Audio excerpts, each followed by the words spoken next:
Bismillahirrahmanirrahim. Assalamualaikum warahmatullahi wabarakatuh. Jumpa lagi di channel Devina Mutia. Salam sehat, semangat, dan bahagia.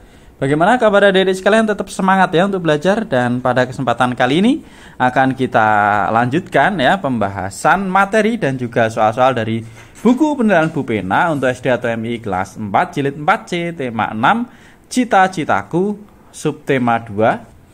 Subtema 2 ya, hebatnya cita-citaku. Dan kali ini kita akan bahas untuk pembelajaran 2 adik-adik sekalian ya. Langsung saja kita ke halaman 31 ya. Tema 6 subtema 2 pembelajaran 2. Di sini dimulai dari muatan bahasa Indonesia. Menentukan pilihan kata dalam membuat puisi ya. Jadi setiap orang tentu mempunyai cita-cita ya adik-adik sekalian ya. Ini masih tentang cita-cita. Nah, tema tentang cita-cita itu banyak digunakan untuk membuat puisi. Ayo ingat kembali materi pada pembelajaran sebelumnya ya. Yaitu kita menentukan tema dan melakukan observasi. Itu adalah persiapan yang harus dilakukan untuk membuat puisi. Nah, puisi sendiri itu adalah cerminan dari pengarang yang menulisnya. Sehingga saat menulis puisi, kamu itu sebaiknya tidak perlu terlalu memikirkan bagaimana agar puisimu dinilai indah oleh orang lain. Nah, karena itu adalah cerminan dari pengarang tersebut. Nah, semua puisi itu pada dasarnya penuh makna dan indah. Nah, puisi akan terlihat lebih indah jika menggunakan kata kiasan atau kata pilihan. Kamu dapat menentukan pilihan kata dengan cara mencari kata yang memiliki kesamaan arti atau sinonim misalnya ya. Indah. Nah, indah itu artinya sama dengan elok ya. Kata-kata yang kamu pilih itu sebaiknya sesuai dengan tema puisimu ya adik-adik sekalian. Nah, ini berikut hal yang harus diperhatikan dalam memilih kata-kata saat membuat puisi. Yang pertama, gunakan kata-kata yang bermakna positif. Kemudian yang kedua, gunakan kata atau ungkapan pujian untuk sesuatu yang indah. Yang ketiga, gunakan kata-kata yang santun. Kemudian keempat, hindari penggunaan kata yang bersifat menjelekkan, mengejek atau menghina. Kelima, gunakan kata-kata yang memiliki kemiripan bunyi akhir agar puisi terdengar lebih indah saat dibaca. Misalnya, keluh, kesah, suka, duka, canda, tawa, dan sebagainya. Yaitu ya, itu memiliki kemiripan bunyi akhir. Kemudian yang keenam, gunakan perumpamaan tentang objek yang ingin kamu ceritakan. Misalnya, dokter yang menangani orang sakit diumpamakan dengan tangan yang selalu mengulur. Nah, itu adik-adik sekalian ya. Nah, ini ada contoh puisi ya, contoh puisi yang dikarang oleh Oktora dengan judul Dokter. Saya bacakan terlebih dahulu adik-adik sekalian ya. Dokter, karya Oktora. Kemuliaanmu dengan uluran tanganmu. Keikhlasan kau tunjukkan dengan sapa dan senyum ramahmu. Kerelaanmu menyisihkan semua waktu untuk membantu sesamamu. Kau berikan nasihat yang selalu kupatuhi. Kau berikan pengobat agar ku pulih kembali. Semua akan baik-baik saja di tanganmu. Kelak aku akan jadi dokter sepertimu. Nah, itu ya satu contoh puisi ya, tentunya dengan menggunakan pilihan kata yang tepat ya. Oke, di sini ada ayo berlatih adik-adik sekalian, ada 5 nomor, langsung aja kita bahas satu persatu ya. Menentukan pemilihan kata dalam puisi. Nomor 1, apa yang dilakukan setelah menentukan tema dan melakukan observasi dalam membuat puisi? Oke adik-adik sekalian ya, untuk yang nomor 1 yang dilakukan atau hal yang dilakukan setelah menentukan tema dan melakukan observasi adalah membuat puisi dan pemilihan kata. Itu untuk nomor 1.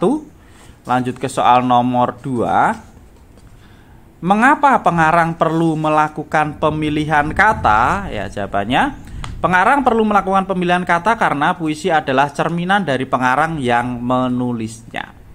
Nomor 3, bagaimana cara menentukan pilihan kata? Lah, cara menentukan pilihan kata yaitu dengan cara mencari sinonim ya, sinonim.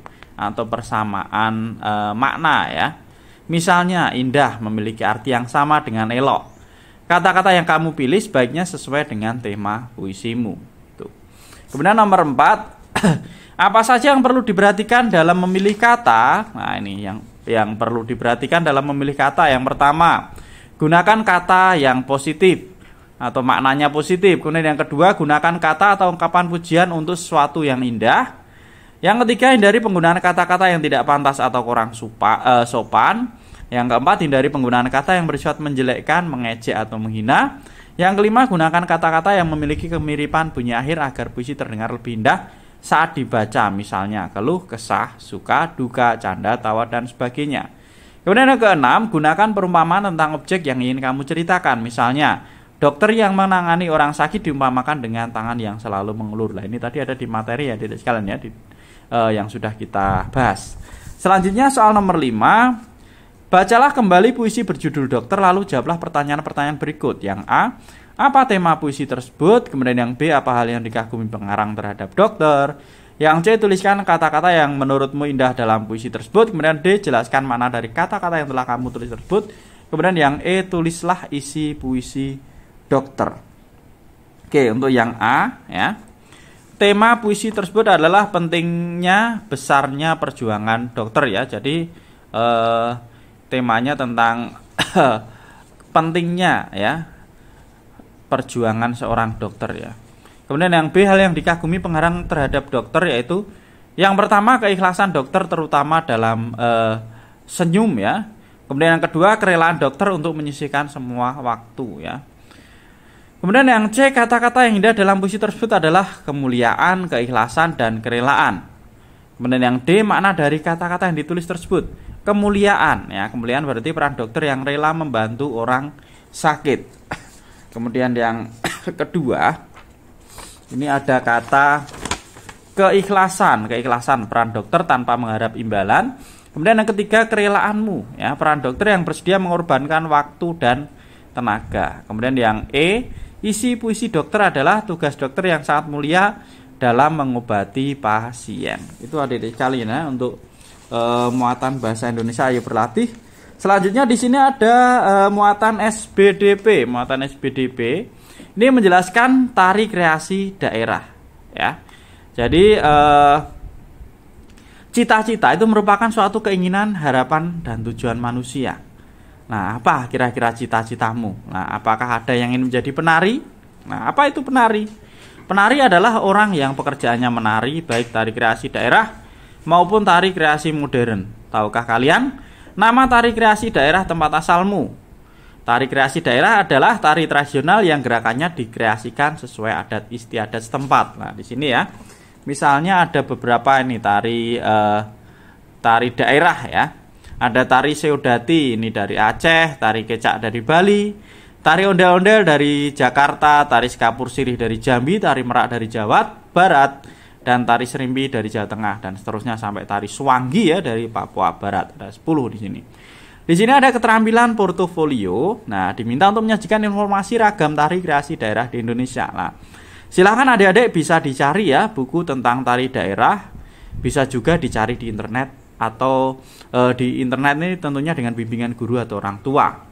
Setelah itu carilah 4 tari kreasi daerah dan asal daerah tari tersebut. Kemudian cermati makna gerakannya dari tari tersebut itu apa maknanya. Misalnya tari tersebut menggambarkan apa ya dalam gerakan-gerakannya. Setelah itu buat laporan tentang informasi dari tari daerah yang kamu peroleh. Tempelkan gambar setiap tarian pada laporanmu, kumpulkan hasil kepada gurumu ya. Jadi adik-adik bisa dicari 4 tari kreasi daerah ya. Kemudian kira-kira makna dari tari tersebut apa. Setelah itu bisa ditambah gambar-gambarnya ya supaya lebih menarik. Ya, ini dikerjakan di kertas tentunya ya. Oke, di sini akan saya bantu misalnya 4 tari daerah ya dan juga maknanya apa. Di sini udah saya tuliskan ya adik-adik sekalian ya. Oke, di sini misalnya tari kreasi daerah itu ada tari Seudati. Itu dari Aceh. Nah, tari Seudati berasal dari kata syahadat yang berarti bersaksi. Dalam Islam itu diartikan pengakuan terhadap Tuhan dan Nabi. Yang kedua ada tari kecak. Tari kecak itu dari Bali. Ini mengisahkan perjuangan Rama. Rama itu dalam film Ramayana ya. Ini kisah Ramayana ya. Itu ketika membebaskan Sinta dari Rahwana. Ini Rama ini dibantu oleh seekor kera yang namanya Hanuman ya. Rama juga memohon pertolongan kepada Dewata. Kisah ini menunjukkan kepercayaan Rama kepada Tuhan ya, dengan memohon bantuan kepada Dewata. Selain itu juga kerja keras serta kesetiaan Sinta kepada suaminya yaitu Rama. Kemudian yang ketiga ada tari ondel-ondel dari Jakarta. Ini menggambarkan kegembiraan para gadis yang menyemarakkan pesta hitanan serta dimaksudkan untuk menolak bala. Kemudian yang keempat ada tari merak dari Jawa Barat. Ini sebagai perwujudan atas rasa kagum terhadap keindahan burung merak di alam bebas. Ini ya.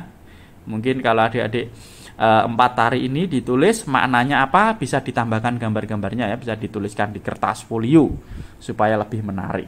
Itu adik-adik sekalian untuk keterampilan portofolio. Dan terakhir ini ada muatan IPA ya, menjelaskan manfaat makhluk hidup bagi lingkungan sekitar. Nah, untuk materi di sini ya, di sini dijelaskan bahwa hewan dan tumbuhan itu termasuk jenis sumber daya alam. Hewan dan tumbuhan di sekitar kita memiliki banyak manfaat. Hewan dan tumbuhan dimanfaatkan manusia sebagai bahan makanan, bahan pakaian, peralatan rumah tangga maupun sebagai bahan baku produk kesehatan. Nah, oke, di sini ada tabel manfaat hewan dan tumbuhan ya. Ini contohnya untuk tumbuhan ada padi, itu dimanfaatkan sebagai bahan makanan pokok. Kapas ini sebagai bahan pembuat kain katun, jati ini sebagai bahan bangunan dan perabotan. Kemudian untuk hewan ada ikan, domba, dan kerbau. Ikan itu dimanfaatkan untuk bahan makanan, domba bahan makanan dan rambutnya untuk bahan pakaian, sedangkan kerbau ini bahan makanan dan tenaganya untuk membajak sawah. Pemanfaatan makhluk hidup juga ada yang berhubungan dengan siklus hidup hewan tertentu, misalnya ulat sutra. Dalam tahap kepompong itu manfaatnya sebagai bahan pakaian ya. Serat kepompong itu diolah dan dipintal menjadi benang. Nah, benang tersebut kemudian dibuat menjadi kain sutra. Itu adik-adik sekalian, sekarang ini untuk yang terakhir ada portofolio. Sama, kita diminta untuk menyajikan informasi siklus hidup makhluk hidup dan manfaatnya bagi manusia. Siapkan karton dan alat tulis, kemudian buat kelompok ya yang terdiri 4 siswa. Carilah informasi tentang siklus hidup makhluk hidup berikut. Kupu-kupu, ayam, dan juga lebah. Buat bagian siklus hidup dari setiap hewan tersebut pada kertas karton. Beri gambar pada setiap tahap siklus hidup agar terlihat lebih menarik. Kemudian cari informasi tentang pemanfaatan hewan tersebut bagi manusia dari setiap tahap siklusnya. Nah, oke, di sini saya berikan contoh misalnya kupu-kupu adik-adik sekalian ya. Bisa dilihat di halaman 10 ya. Ini ada kupu-kupu. Nah, ini ya, dimulai dari bertelur. Telur itu berubah menjadi ulat, menjadi kepompong, kepompong menjadi kupu-kupu. Ya. Nah, ini tentunya manfaatnya ya, kupu-kupu itu bisa kita lihat ya, indah, kita nikmati keindahannya. Sedangkan untuk ulat sendiri ini justru malah sebagai pengganggu ya, karena dia memakan tanaman ini sebagai hama. Ya, itu mungkin sedikit penjelasan tentang manfaat dari hewan tersebut ya. Mungkin adik-adik sekalian tadi selain kupu-kupu bisa juga dicari tentang ayam ya. Ayam itu berarti dari ayam bertelur ya, telur menjadi anak ayam, menjadi ayam dewasa. Lah manfaatnya tentulah ayam itu bisa kita manfaatkan sebagai bahan makanan. Lebah juga sama ya, nanti dicari. Kemudian manfaatnya tentunya, nah madunya itu bisa kita manfaatkan. Nah, oke, itu adik-adik sekalian ya untuk pembelajaran 2. Untuk pembelajaran 3 nanti akan kita bahas di video berikutnya. Terima kasih setelah belajar bersama.